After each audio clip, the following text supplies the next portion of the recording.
যখনই স্কুইড গেমের নতুন কোনো সিজন আসে তখনই অন্য একটা death game series Alice in বর্ডারল্যান্ডের অনেক চর্চা হতে দেখা যায়।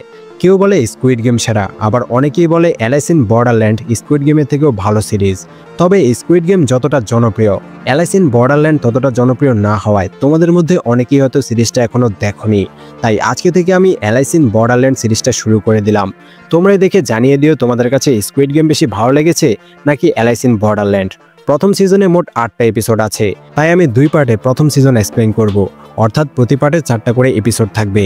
তো আর কথা না বাড়িয়ে চলো শুরু করি Alice in borderland part 1 explain. So hello everyone, welcome to Faraz fiction. আমি ফরাদ আছি তোমাদের সাথে।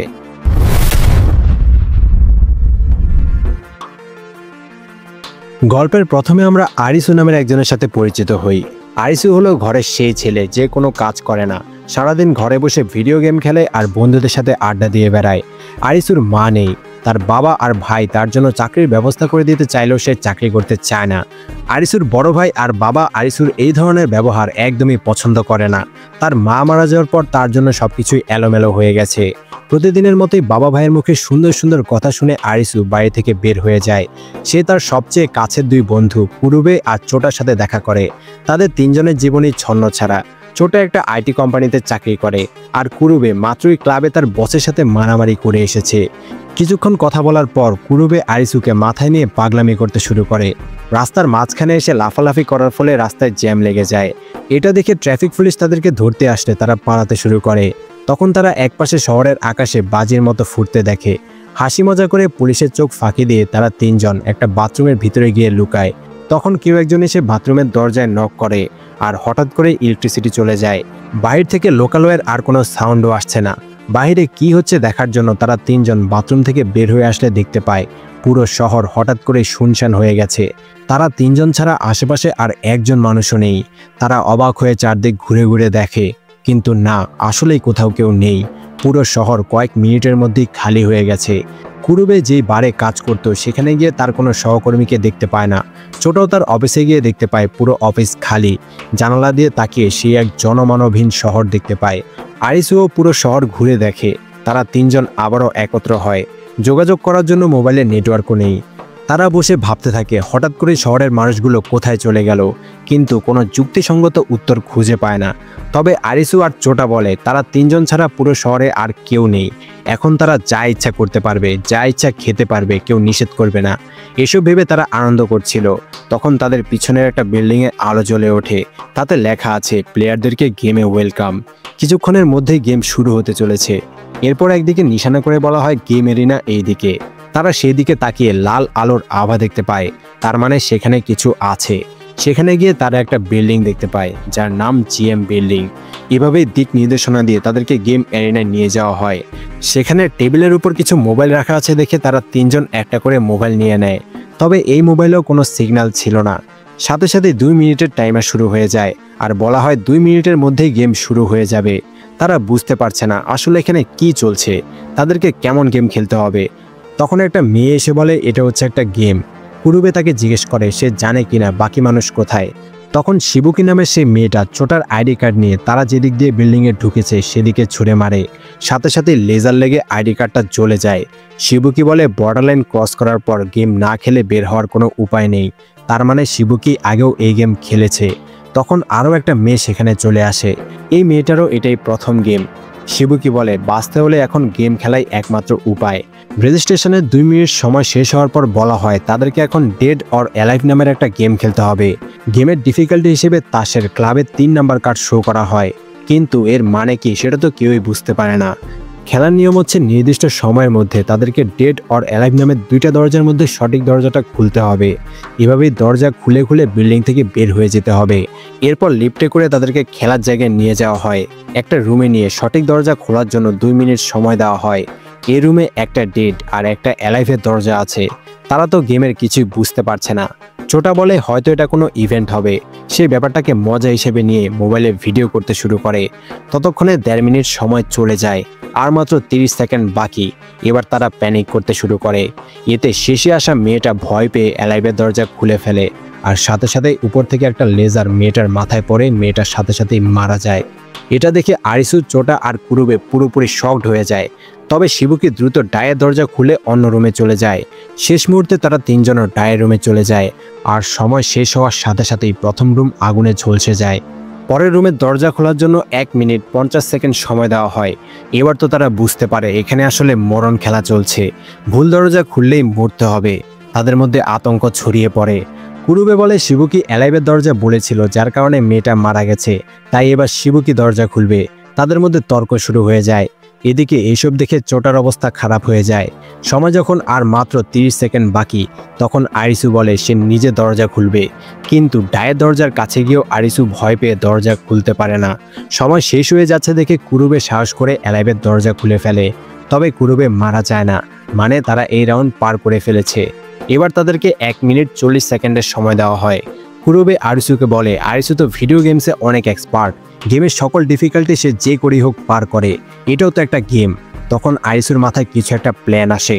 কিছুক্ষণ ভেবে আরিসু বলে ডাই হলো সঠিক উত্তর। শেষ মুহূর্তে আরিসু ডায়ের দরজা খুলে লেভেল পার করে ফেলে।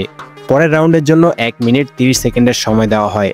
আরিসু বলে বিল্ডিংয়ের বাইরে সে একটা BMW গাড়ি দাঁড়িয়ে থাকতে দেখেছে, যার দৈর্ঘ্য 4 মিটার 94 সেন্টিমিটার। আর এই বিল্ডিংটা প্রায় 4টা BMW এর মতো লম্বা, মানে বিল্ডিংয়ের দৈর্ঘ্য প্রায় 20 মিটার আর তার পা প্রায় 28 সেন্টিমিটার। আরিসু দ্রুত তার পা দিয়ে মেপে বুঝে ফেলে রুমের দৈর্ঘ্য হলো 6 মিটার। ম্যাপের হিসেবে লিফট ছিল বিল্ডিংয়ের শেষ কর্নারে, আর সে লিফটে ঢোকার আগেই দেখেছিল এই বিল্ডিংটা স্কোয়ার শেপের, রুমগুলো স্কোয়ার শেপ, তার মানে একপাশে 3টা করে রুম আছে। তাদের কাছে থাকা খাতা কলম দিয়ে আরিসু এখন পর্যন্ত যে কটা রুম পার করেছে সেগুলো ড্র করে। এভাবেই আরিসু পরের দরজা খুলে রাউন্ড পার করে ফেলে। প্রতি রাউন্ডেই সময় কমতে থাকে আর আরিসু বুদ্ধি খাটিয়ে সঠিক দরজা খুঁজে বের করে। তবে শেষ রাউন্ডে এসে আরিসু দেখতে পায় সামনে কোনো দরজা নেই। যদি ডাই চুজ করে তাহলে তারা বাইরে বের হয়ে যাবে, কিন্তু এই বিল্ডিং আর পাশের বিল্ডিংয়ের মাঝে কোনো গ্যাপ নেই।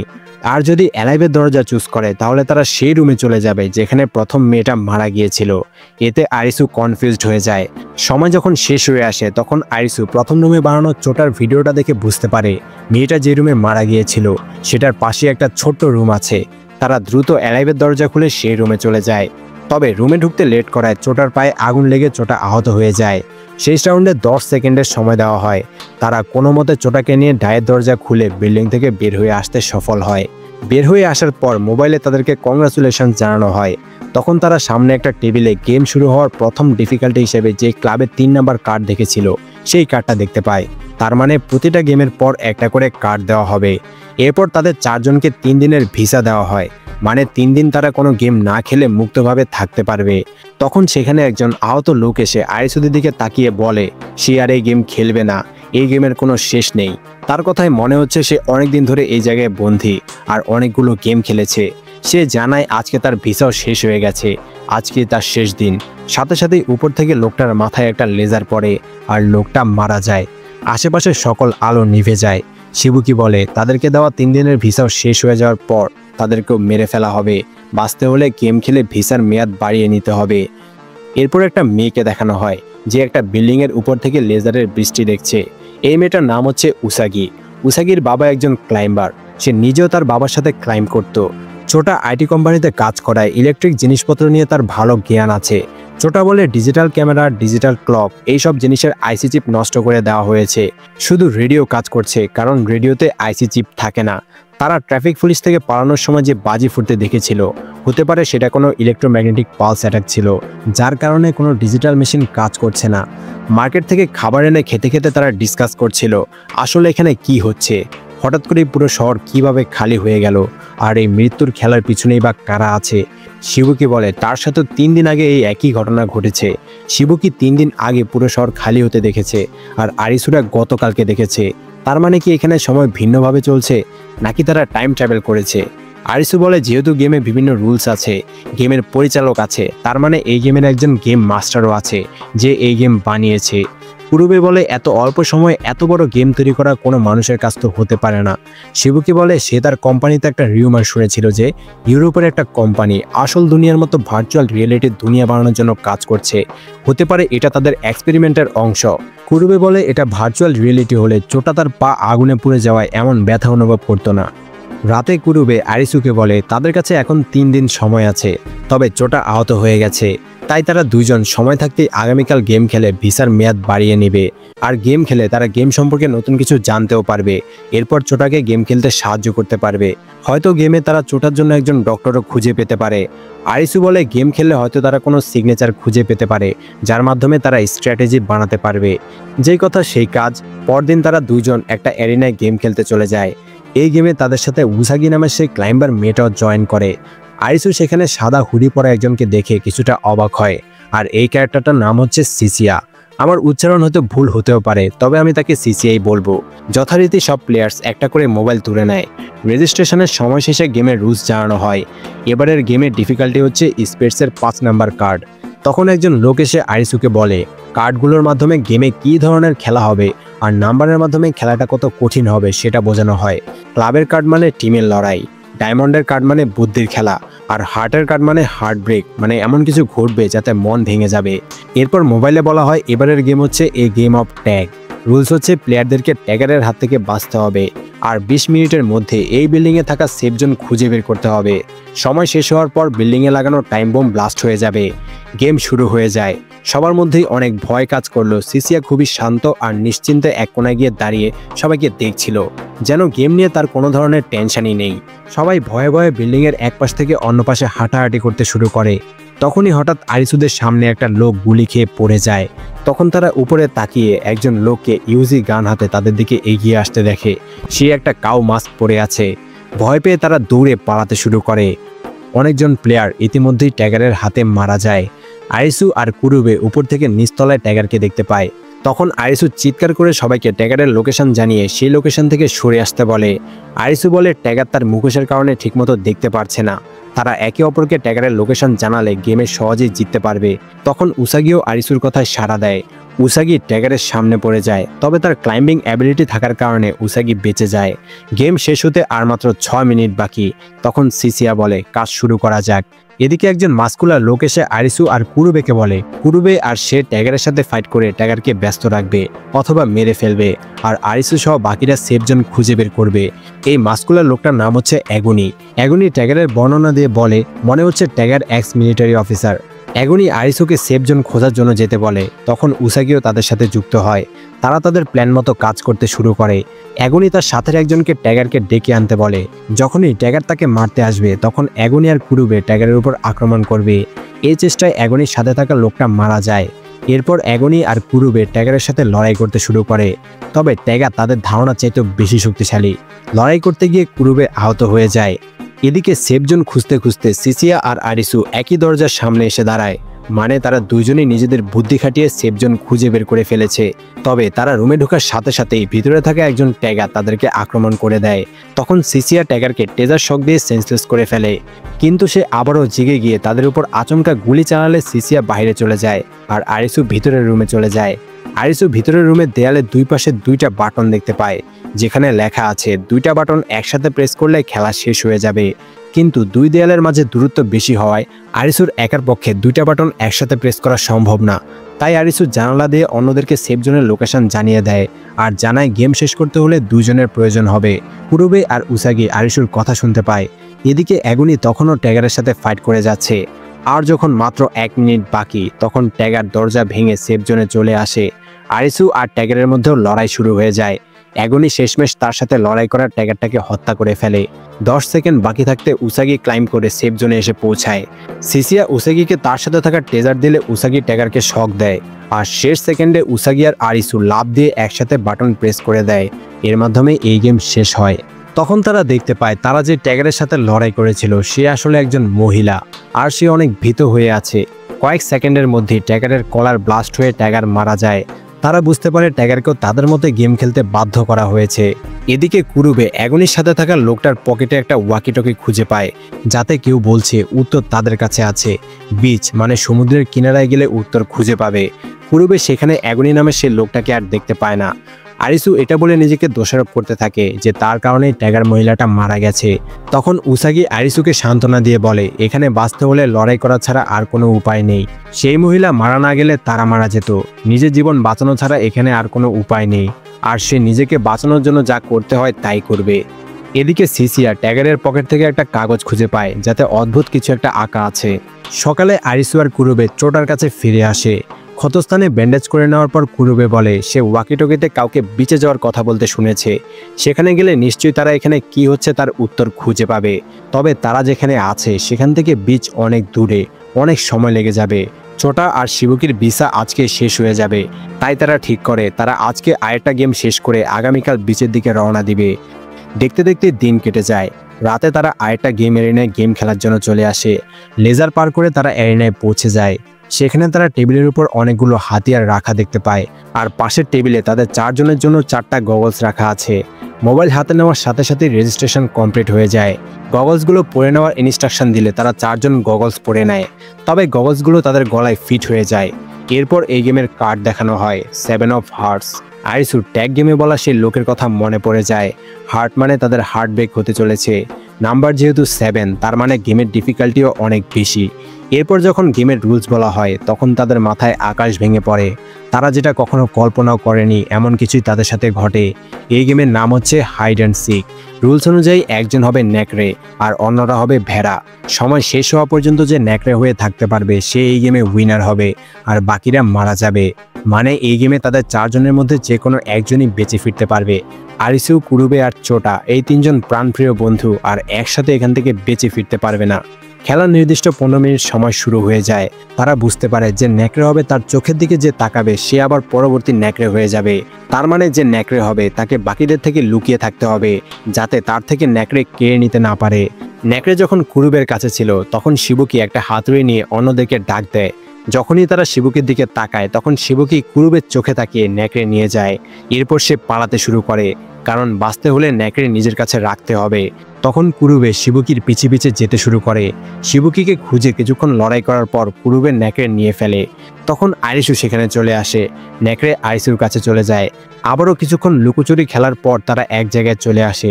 শিবুকি নেকড়ে নেওয়ার জন্য অন্যদের উপর অ্যাটাক করতেও তৈরি হয়ে যায়। আরিসু বলে সে কোনো না কোনো উপায় খুঁজে বের করবেই। তবে শিবুকি আরিসুর দিকে অ্যাটাক করতে আসে। তখন চোটা শিবুকির উপর ঝাঁপিয়ে পড়ে। আরিসু পালিয়ে যায়। কুরুবে ছুরি নিয়ে আরিসুর পিছে পিছে যায়। আরিসু তার মাথায় থাকা ডিভাইসটা খোলার চেষ্টা করে, তবে কিছুতেই খুলতে পারে না। গেমে যখন আর মাত্র 5 মিনিট সময় বাকি আছে তারা বুঝতে পারে তাদের সময় শেষ হয়ে এসেছে। আরিসু, কুরুবে আর চোটা তাদের বন্ধুত্বের কথা মনে করতে থাকে। তারা একসাথে কত হাসি আনন্দের সময় কাটিয়েছে সেই সব স্মৃতি তাদের মনে পড়তে থাকে। আরিসু তার গগলসে লাগানো মাইকের মাধ্যমে চোটা আর কারুবেকে বলে তারা 2 জন ছাড়া তার জীবনে আর কেউ নেই, সে তাদেরকে ছাড়া বাঁচতে চায় না। আরিসু তাদেরকে খুঁজতে শুরু করে দেয়, তবে সে অনেক খুঁজেও কারুবে আর চোটাকে খুঁজে পায় না। চোটা শিবুকির মুখ চেপে ধরে একপাশে লুকিয়ে আছে, আর কারুবেও আরিসু থেকে পালাচ্ছে। অনেকক্ষণ খুঁজেও আরিসু তাদেরকে খুঁজে পায় না। এরপর কুরুবে আর চোটা তাদের একসাথে কাটানো কিছু মুহূর্তের কথা শেয়ার করে। তারা আরিসুকে তাদের হয়ে বাঁচতে বলে। এদিকে আরিসু তাদেরকে পাগলের মতো খুঁজতে থাকে আর বলতে থাকে সে তাদেরকে ছাড়া বাঁচতে চায় না। সময় যখন শেষ হয়ে আসে তখন কুরুবে আরিসুর সামনে আসে। সাথে সাথেই গগলস ব্লাস্ট হয়ে কুরুবে, চোটা আর শিবুকি মারা যায়। আরিসু তার বন্ধুদের মৃত্যুতে পাগলের মতো চিৎকার করতে থাকে। এভাবেই আরিসু তার 2 প্রাণপ্রিয় বন্ধুকে হারিয়ে ফেলে। পরদিন উসাগি একটা খরগোশ শিকার করে ফেরার সময় রাস্তায় আরিসুকে পড়ে থাকতে দেখে। কাছে গিয়ে দেখতে পায় আরিসু এখনো বেঁচে আছে। আরিসু বলে সে আর বাঁচতে চায় না। এটা শুনে উসাগি চলে যায়। অনেক সময় পর উসাগি আবারও এই রাস্তা দিয়ে যাওয়ার সময় তখনও আরিসুকে রাস্তায় পড়ে থাকতে দেখে। তখন আমরা উসাগির অতীতের একটা ঘটনা জানতে পারি। উসাগির বাবা একজন জনপ্রিয় ক্লাইম্বার ছিল। অক্সিজেন ছাড়াই পাহাড়ে ক্লাইম্ব করার তার একটা রেকর্ড ছিল। তবে হঠাৎই একটা রিউমার উঠে উসাগির বাবা অক্সিজেন ছাড়া পাহাড় চড়ার যে রেকর্ড করেছে সেটা আসলে মিথ্যা ছিল। উসাগি একদিন বাড়ি ফিরলে তার বাবা বলে কেউ তাকে নিয়ে ফেক আর্টিকেল লিখেছে, সে কখনোই মিথ্যা কথা বলে না। এরপর উসাগির বাবা উসাগিকে বিদায় জানিয়ে আবারও ক্লাইম্বিং করতে চলে যায়। তবে এই যাওয়াই ছিল তার শেষ যাওয়া। উসাগির বাবা আর কখনোই ফিরে আসে না। ধারণা করা হয় মিথ্যা অপবাদ সহ্য করতে না পেরে সে আত্মহত্যা করেছে। এরপর উসাগি আরিসুর কাছে এসে তাকে কিছু খাবার খেতে দেয়, কিন্তু আরিসু তখনও বলে তার কারণে তার বন্ধুরা মারা গেছে। সে নিজেই চোটা আর কুরুবের মৃত্যুর জন্য দায়ী। তার মতো মানুষের বেঁচে থাকার অধিকার নেই, সে মরতে চায়। মারা গিয়ে তাদের কাছে গিয়ে ক্ষমা চাইবে। তখন উসাগি বলে সেও একসময় আরিসুর মতো মারা যেতে চেয়েছিল। তারা সবাই একদিন মরতে চলেছে, হয়তো নেক্সট গেমই মারা যাবে। মূর্তি যদি হয় তাহলে লড়াই করেই মরা ভালো। এরপর উসাগি ওয়ার্কআউট করতে চলে যায়। ফিরে এসে দেখতে পায় আরিসু খাবার খেয়েছে। তার মানে আরিসু এখন তার বন্ধুদের জন্য বাঁচতে চায়। উসাগি বলে ট্যাগ গেমে যদি আরিসু চিৎকার করে ট্যাগারের লোকেশন না বলতো তাহলে হয়তো সে ট্যাগারের হাতে মারা যেত। তাই সে আরিসুর সাহায্যের প্রতিদান দিতে চায়। ভিসার মেয়াদ বাড়ানোর জন্য আরিসুকে গেম খেলতেই হবে। আরিসু এবার উঠে দাঁড়ায়। তারা গেম খেলার জন্য একটা টানেলের ভিতরে প্রবেশ করে। সেখানে তারা একটা বাস দেখতে পায়। বাসের ভিতরে ঢুকে তারা আরও 3 জনকে দেখতে পায়। তারা বুঝতে পারে আরিসু আর উসাগি নতুন প্লেয়ার না। তারা জানে তারাও একসাথে এখন পর্যন্ত 4টা গেম খেলেছে। তাদের একজন পায়ে আঘাত পেয়েছে। কিছুক্ষণের মধ্যে গেম শুরু হয়ে যায়। এবারের কার্ড হচ্ছে ক্লাবসের 4 নম্বর কার্ড। গেমের নাম হচ্ছে ডিস্টেন্স। রুলস হচ্ছে তাদেরকে 2 ঘন্টার মধ্যে গোলে পৌঁছাতে হবে। পথে অনেক বাধা আসবে, তবে সেফলি গোলে পৌঁছালে গেম শেষ হবে। তবে মোবাইলের ডিস্টেন্স দেখাচ্ছে 0। তাদেরকে কোথায় যেতে হবে সেটা তারা বুঝতে পারছে না। বাস চালু করার চেষ্টা করেও তারা ব্যর্থ হয়। তার মানে গোল পর্যন্ত তাদেরকে দৌড়ে যেতে হবে। তাকুমার পায়ে ব্যথা থাকার কারণে সে তাকে এখানে রেখেই বাকিদেরকে চলে যেতে বলে। আর কোনো উপায় না থাকায় তারা তাকুমাকে বাসে একা রেখে যেতে বাধ্য হয়। বাকিরা টানেলের পথ ধরে ম্যারাথন দৌড় শুরু করে দেয়। অনেক দূর যাওয়ার পর তারা একটা জায়গায় অনেকগুলো গাড়ি পার্কিং অবস্থায় দেখতে পায়। তখনই তারা একটা ভয়ঙ্কর জিনিসের মুখোমুখি হয়। হঠাৎ একটা প্যান্থার তাদের সামনে চলে আসে।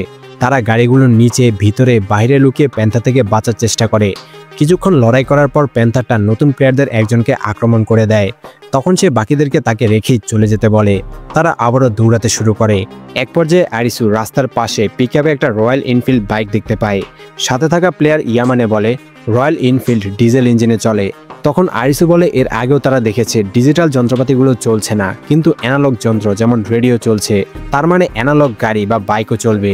এই বাইক আর প্রথমে সেই বাস দুইটাই চলবে। তবে এই মোটরসাইকেলে ব্যাটারি নেই, মানে এটা চলবে না। কিন্তু এতে ডিজেল আছে, যার মাধ্যমে প্রথমে সেই বাসটাকে চালানো যাবে। যদি তারা মোটরসাইকেলের ডিজেল নিয়ে ফিরে গিয়ে বাসটাকে চালু করতে পারে তাহলে তারা বাসে থাকা প্লেয়ার তাকুমাকে বাঁচাতে পারবে। সময় আর 1 ঘন্টা বাকি। আরিসু ঠিক করে সে মোটরসাইকেল নিয়ে বাসের দিকে যাবে। উসাগি আর ইয়ামানে গোলে পৌঁছাবে। তারা প্ল্যান মতো কাজ শুরু করে দেয়। আরিসু কোনো মতে প্যান্থারটাকে ধোকা দিয়ে এগিয়ে যায়। উসাগি আর ইয়ামানে গোলে পৌঁছে যায়। আরিসু অনেকক্ষণ পথ পাড়ি দিয়ে মোটরসাইকেল নিয়ে বাসের কাছে ফিরে আসে। তখন আরিসু কিছু একটা দেখে চমকে যায়। আর যখন মাত্র 5 মিনিট সময় বাকি তখন উসাগি আর ইয়ামানে লক্ষ্য করে তারা যেটাকে গোল ভেবে বসেছিল সেটা আসলে পানির ট্যাঙ্কি ছিল। হঠাৎ করে ট্যাঙ্কি ফেটে পানি বের হয়ে আসতে শুরু করে। দৌড়াতে গিয়ে ইয়ামানে রাস্তায় পড়ে যায়। এতে সে পানির নিচে তলিয়ে যায়। আরিসু আর তাকুমা বাস নিয়ে এসে শেষ পর্যন্ত উসাগিকে উদ্ধার করে বাসের ভিতরে নিতে সফল হয়। টানেলের পানি বের হওয়ার পর তারা বাস থেকে বের হয়ে আসে। তখন তারা দেখতে পায় বাসের উপরেই গোল লেখা রয়েছে। তার মানে বাসটাই তাদের গোল ছিল, কিন্তু তারা বুঝতে পারেনি। এই জন্যই শুরুতে মোবাইলে 0 ডিস্টেন্স লেখা ছিল। তারা যত দূরে ছিল গোল থেকে তত দূরে চলে গিয়েছিল। গেম শেষ হয়ে যাওয়ার পর তাকুমা চলে যেতে শুরু করে। আরিসু জিজ্ঞেস করে সে কোথায় যাচ্ছে। তাকুমা বলে সে কোথায় যাচ্ছে সেটা সে নিজেও জানে না। বেঁচে থাকলে তাদের হয়তো আবারও দেখা হবে। পরদিন আরিসু উসাগিকে কুরুবের বলা সে বিচের ব্যাপারে বলে। আরিসু বলে হয়তো গায়েব হয়ে যাওয়া মানুষটা সেই বিচেই আছে। সেখানে যাই থাকুক না কেন কিছু না কিছু উত্তর তো খুঁজে পাবেই। কারুবের দেখানো পথে চলে এই গেমের মাস্টারমাইন্ডকে সে খুঁজে বের করবে। সবার মৃত্যুর বদলা নেবে, এরপর বাস্তব দুনিয়ায় ফিরে যাবে। তার জন্য তাদেরকে বিচে যেতে হবে। এরপর তারা 2 জন সাইকেল নিয়ে বিচের দিকে যেতে শুরু করে দেয়। পার্ট 1 এখানেই শেষ হয়। তো তোমাদের কাছে অ্যালাইস ইন বর্ডারল্যান্ড সিরিজটা কেমন লাগছে অবশ্যই কমেন্টে জানিয়ে দিও। যদি তোমরা নেক্সট পার্টগুলো দেখতে আগ্রহী হও তাহলে যত দ্রুত সম্ভব নেক্সট পার্টগুলো নিয়ে আসবো। আর যদি তেমন সাড়া না পাই তাহলে অ্যালাইস ইন বর্ডারল্যান্ড এখানেই শেষ করে দিব। সবটাই তোমাদের উপর ছেড়ে দিলাম। তো কেমন লাগলো অ্যালাইস ইন বর্ডারল্যান্ড অবশ্যই কমেন্টে জানিও। এক্সপ্লেইন ভালো লাগলে লাইক, কমেন্ট এন্ড শেয়ার করে দিও। আর এরকম আরও এক্সপ্লেইন পেতে অবশ্যই সাবস্ক্রাইব করে বেল আইকন বাজিয়ে দিও। Bye bye.